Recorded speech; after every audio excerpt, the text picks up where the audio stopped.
Hello. मैं प्रदीप कुमार आप सभी को क्लास 9th की केमिस्ट्री में तीसरा चैप्टर है परमाणु तथा अणु, इसी को पढ़ाना है। तो इसमें हम लोग मैं पढ़ा दिया हूँ परमाणु, अणु। परमाणु किसे कहते हैं, अणु किसे कहते हैं, डाल्टन का परमाणु सिद्धांत पढ़ा दिए हैं पिछले वीडियो में। पढ़ाना है आधुनिक परमाणु सिद्धांत। आधुनिक परमाणु सिद्धांत में पहला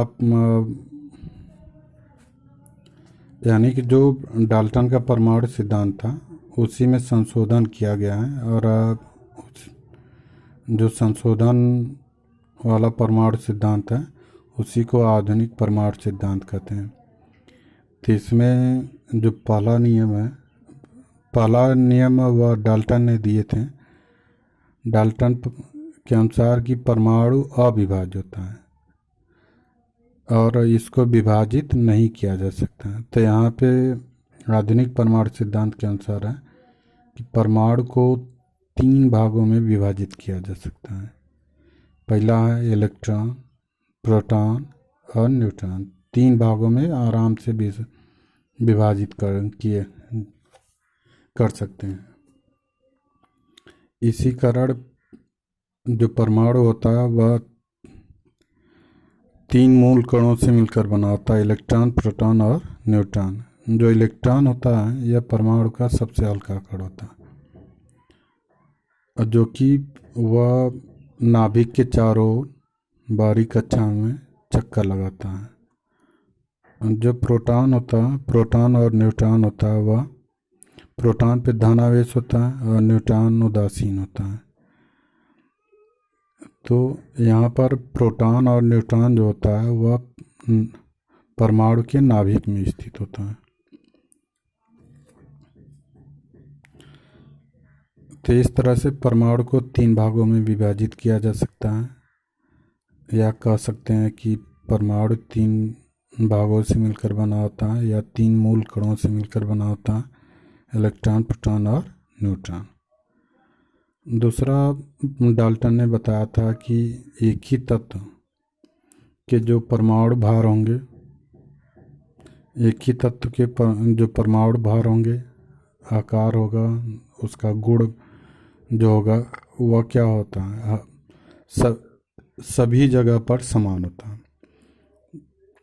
वह चाहे जिस यौगिक के साथ हो तो सभी जगहों पर उसका आकार, परमाणु भार और उसका गुण सभी जगह पर क्या होता है, समान होता है।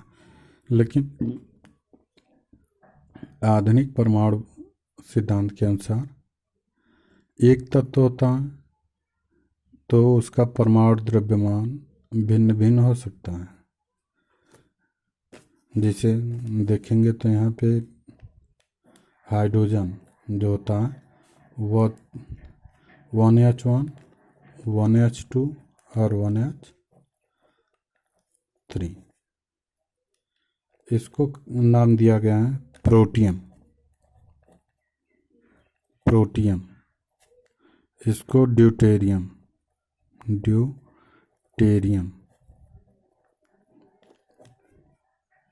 इसको दिया गया है ट्राइटियम।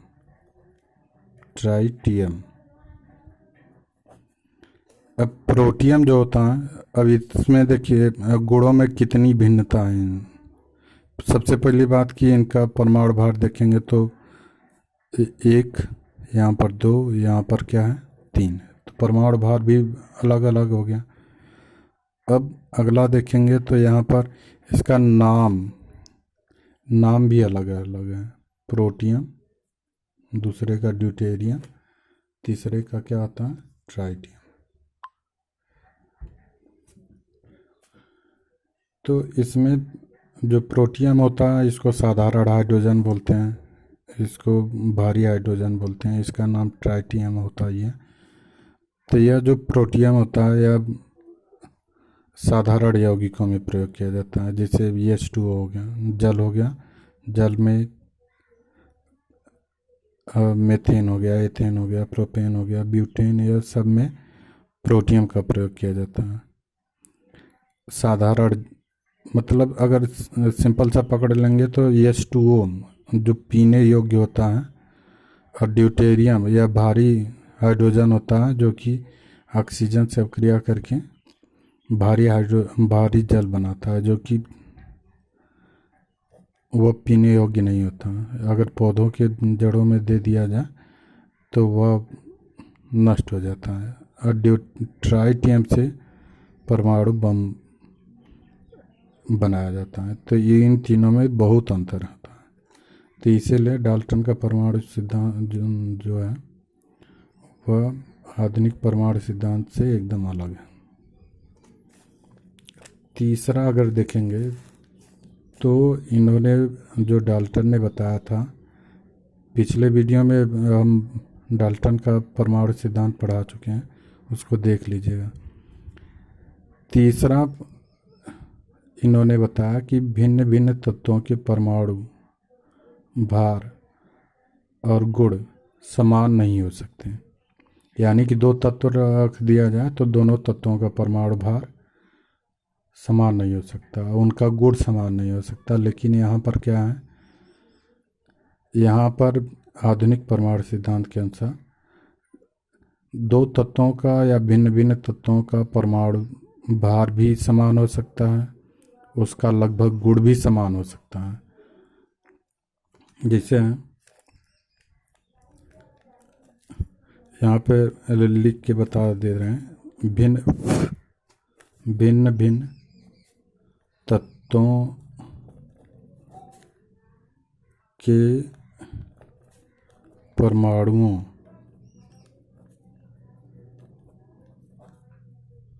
के भार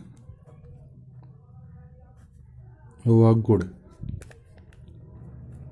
गुण समान हो सकते हैं।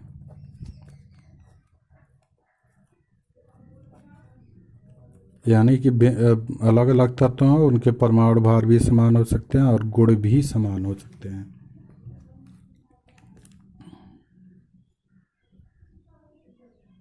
जैसे में देखेंगे तो यहाँ पर जैसे आर्गन 1840, पोटेशियम 1940, कैल्शियम 2040।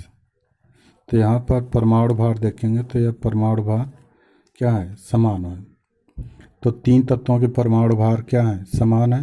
तो इस तरह से परमाणु और भी उदाहरण है या करके लिख सकते हैं। यहाँ पे कार्बन 614 और नाइट्रोजन 714।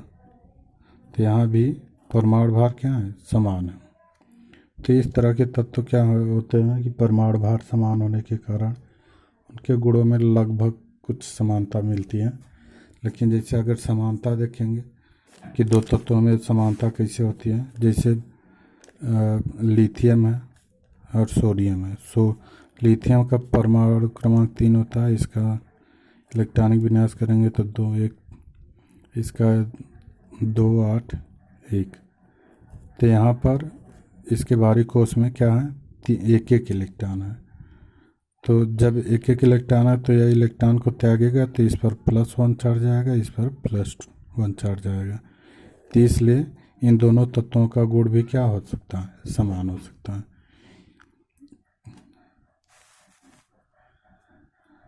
तो इस तरह से जो डाल्टन का नियम है कि जो भिन्न भिन्न तत्वों के परमाणु भार और गुण समान नहीं हो सकते। लेकिन यहाँ पे आधुनिक परमाणु सिद्धांत के अनुसार दो तत्वों या दो से अधिक तत्वों, उनका परमाणु भार क्या हो सकता है, समान हो सकता है, उसका गुण भी समान हो सकता है। अब इसी में चौथा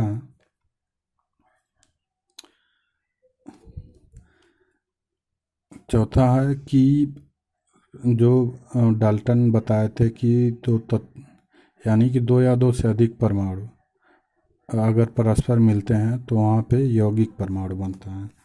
जैसे H+H अगर यह मिलेगा तो H2 बनाएगा।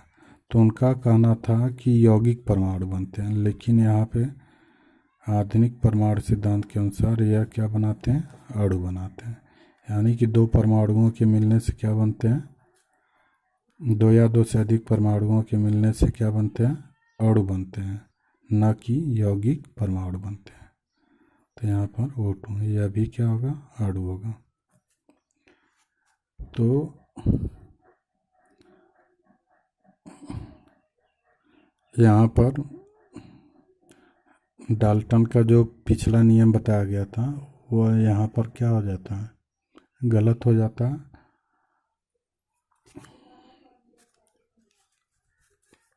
पांचवा नियम है, तो यहाँ पे लिख सकते हैं कि दो या दो से अधिक, दो या दो से अधिक परमाणु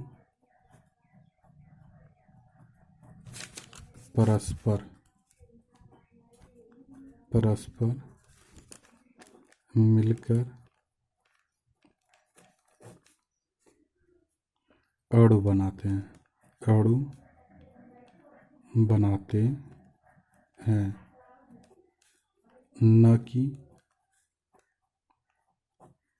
यौगिक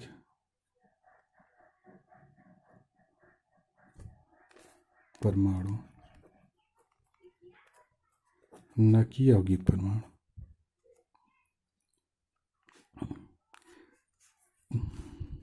पांचवा नियम है कि जो डाल्टन का परमाणु सिद्धांत है उसमें बताया गया था कि परमाणु को नष्ट नहीं किया जा सकता और न ही बनाया जा सकता है। तो उनके अनुसार यानी कि परमाणु कभी नष्ट नहीं होता, लेकिन आधुनिक परमाणु सिद्धांत के अनुसार होता है कि परमाणु को नष्ट, एक परमाणु को नष्ट करके दूसरे परमाणु में बदला जा सकता है। जैसे है कि परमाणु क्रमांक एक से लेकर 92, परमाणु क्रमांक 1 से लेकर परमाणु क्रमांक 92 तक के तत्व यह प्रकृति में निर्मित होते हैं। लेकिन 92 के बाद जितने भी तत्व हैं, 118 तत्वों की खोज हो चुकी है, 3 तत्वों की खोज हुई है, लेकिन अभी उनको आवर्त सारणी में जगह नहीं मिला है। तो कुल 121 तत्व हैं, लेकिन यूरेनियम या 92 के बाद जितने भी तत्व हैं वह मानव निर्मित है, यानी कि मानव द्वारा बनाया गया परमाणु है या तत्व है। तो यानी कि एक परमाणु को नष्ट करके दूसरा परमाणु आराम से बनाया जा सकता है। तो यह आधुनिक परमाणु सिद्धांत के अनुसार है।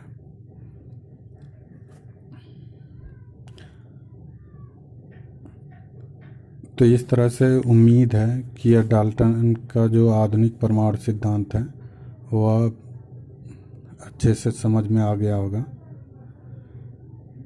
अब नेक्स्ट हेडिंग अगले वीडियो में।